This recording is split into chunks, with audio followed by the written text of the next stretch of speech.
If you're thinking about using your VA loan within the next 12 months, then you're going to want to watch this video because I'm going to share with you the top 5 ways to save money using your VA loan. What's going on, motivators? Justin Chermak, your VA loan advisor here. All I do is teach you all about using your VA loan, and I'm licensed from New York to Cali. So wherever I am, you are. Wherever you are, I am. Why not let one of your own handle the loan? A vet you can know, like, and trust, just like myself, who's going to make sure that we get the job done for you. So make sure you subscribe to my page if you want the full sit rep on using your VA loan. So let's jump right into it. The top 5 ways you can save money when using your VA loan. Now, here's the thing. A lot of veterans don't know about all of these avenues because they're not taught this in a TRS class. They're not taught this from their buddies. They're not taught this from their agent, who probably doesn't have any other veteran clients because, newsflash, there's not a lot of us out there. So let's jump right into it. So number 1. Now, this one seems pretty common sense, but I'm going to need you to stick with me until the 5th one, because the 5th one is where I'm going to really break things out for you and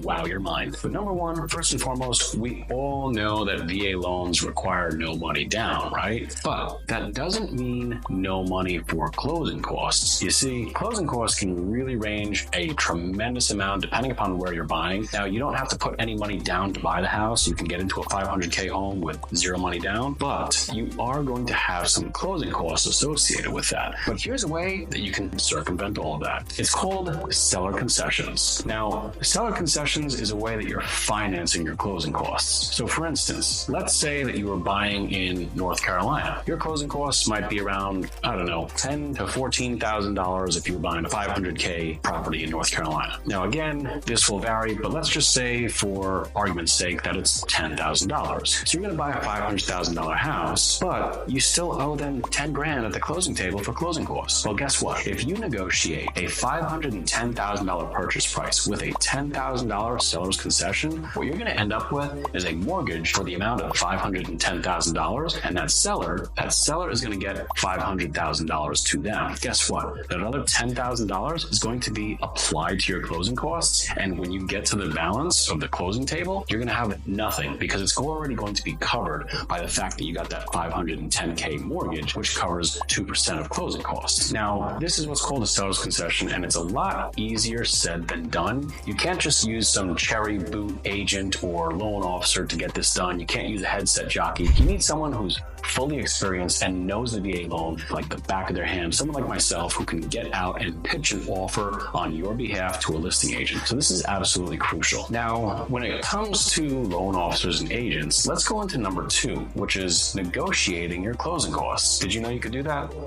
Probably not. So here's the thing. On average, a agent or a loan officer will make anywhere from 1 to 3 percentage points of the total deal. So if it's a $500,000 deal, they might make anywhere from $5,000 to $15,000 as their commission. But guess what? If you negotiate with them a little bit, well, some of that commission could be applied back to you. They might even be able to give you some at the closing table, or you might be able to get some from the lender as a lender credit. So from the agent, you could say negotiate, half a percentage point of their commission. So instead of them making 2 points or $10,000, maybe they're only going to make $7,500, and they're going to give you $2,500 back at the closing table. Same thing with the lender. Instead of the lender making, a point and a half on you, maybe the lender could make just 1 point on you, and you could get $2,500 back from the lender as well. Now, me personally, you really don't have to negotiate with me because I already offer a super great discount. I already waive bank fees for all of my veteran clients and service members and whatnot, because I am a service member myself, and it's kind of like my salute service. So, but I can help you with the agent wise if you want to negotiate your commission with them. So those are 2 more good ways, but let's talk about way number 3, which is shopping around for the best interest rates. Now,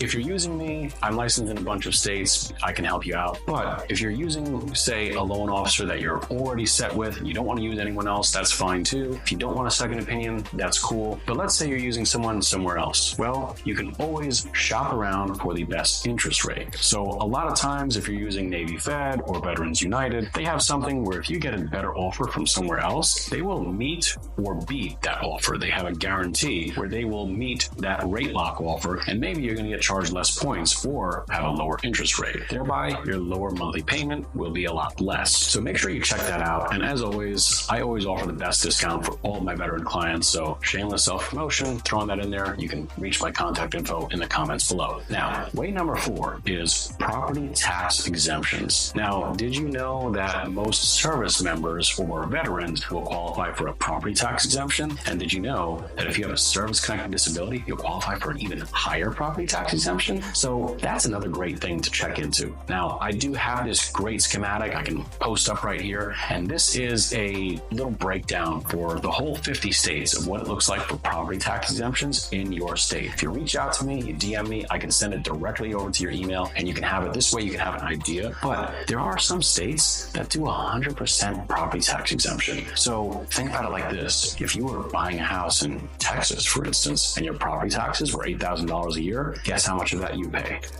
Big fat zero. Now, of course, it varies from state to state. Check with me if you want to know where it looks like in your state. But last and final way to save, the top 5 ways to save, number 5 is VA IRRRL. Now, it's not IRRRL like oil or I'm being stupid or something like that. It's VA IRRRL. IRRRL. I know, the VA and their acronyms, but it stands for Interest Rate Reduction Refinance Loan. Now, essentially, the way to broker this is to make it a no-cost loan to you. So you don't have to bring any money out of pocket. But when the rates go from 7%, which is about where they're at right now in the making of this video, down to 5%, if you had a $500,000 house, you would save over $600 a month by doing a VA IRRRL from a 7% down to a 5%. So if you're watching this in the near future, hopefully the interest rates have gotten better. I'm sure hoping so. But if they have gone and you're sitting at 7%, you can go down to 5 or 6 and you can go down to 4, or, God forbid you got up at 8 and you're going to go down to 6. Well, you can save a tremendous amount of money. And if you want, I do these VA IRRRLs all the time. I can give you a free no-cost analysis to tell you if you're going to save any money by doing a refinance. So there we have it. The top 5 ways that you can save money when using your VA loan. Number 1, negotiating a seller's concession. Number 2, negotiating the commissions of the agent and the lender. Number 3, shopping around for the best interest rates. Number 4, property tax exemptions. And number 5, the VA IRRRL. Now, if you found any of this content helpful, I'm going to want you to like, comment, and subscribe to my page. Let me know that you're out there listening to my content and you appreciate the work that I'm doing to bring you the absolute truth about VA loans. And as always, make sure you reach out. I'm licensed from New York to Cali and all over. So if you need help using your VA loan, I'm your guy. Why not let one of your own handle the loan? Motivator out.